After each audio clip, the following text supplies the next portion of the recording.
Dr. Sikka, when we started this conversation, you said that there was an AI bubble in the 1980s, Yeah, right? yeah. So is this also a bubble? The in I mean, the thing is that there's the whole stock market and valuations, all of that. I don't want to get into all that, but there have been hype cycles around AI multiple times before.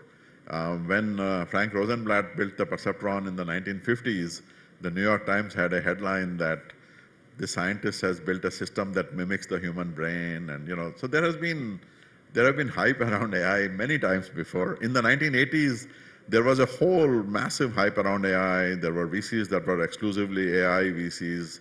There were hardware companies. There were all kinds of services companies focusing on AI. People find it hard to believe now, but that happened.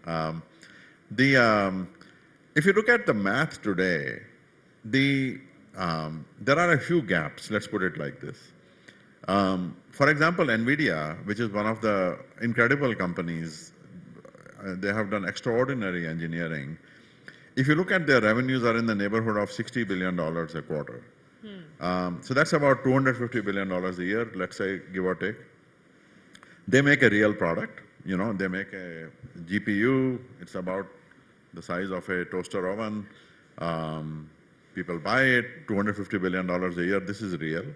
On top of the GPU, cloud companies add another 2x the amount to make that available as infrastructure.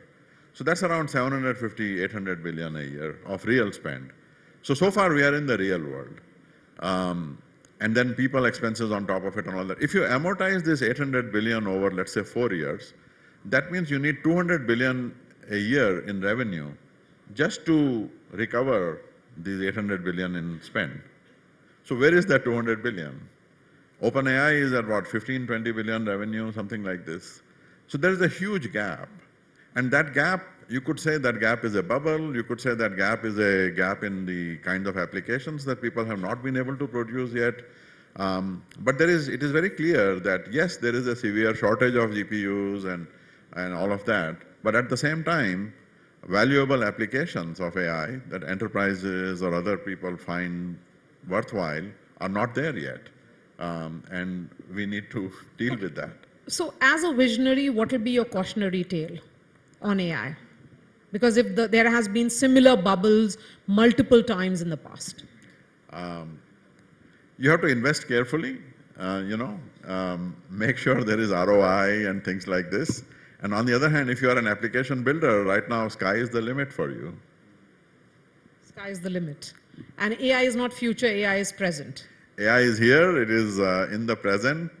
These things are not, someone saying, oh my God, in 10 years, this is what is going to happen. This is happening right now. So.